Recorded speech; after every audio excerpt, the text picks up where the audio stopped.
In 1932 in the state of Wisconsin, where Scott Walker recently took collective bargaining away from us, in 1932 a group of state workers decided to come together. They didn't have bargaining rights, they didn't have a union. And they got together and they said that they wanted to have some power, they wanted to have a seat at the table.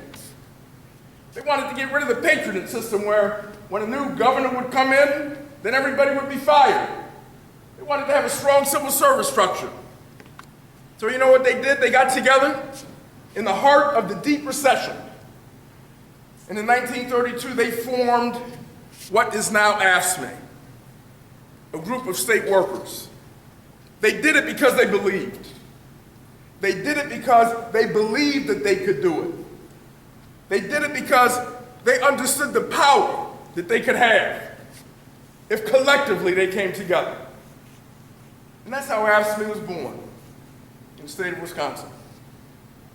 Now the reason I'm telling you this, and I could talk about your history on this island, I could talk about the history of other affiliates all over the country, but the reason I'm raising this is simply this.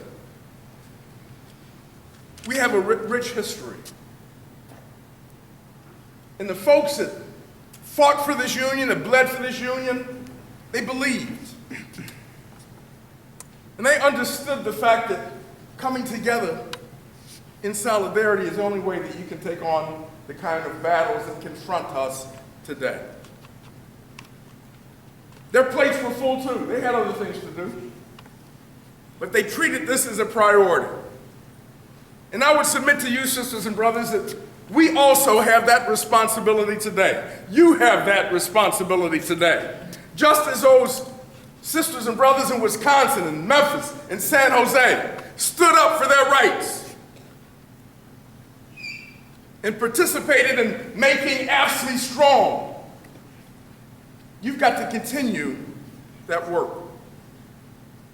You've got to be a part of that work. You've got to understand the importance of that work because it directly impacts you and your families. We've got to fight together. We've got to rally together. We've got to march together. We've got to make our voices heard together.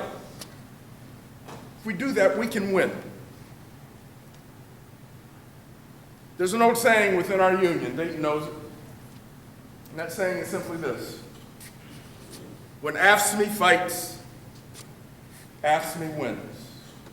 When UPW fights, UPW wins. That's a challenge that confronts all of us every single day.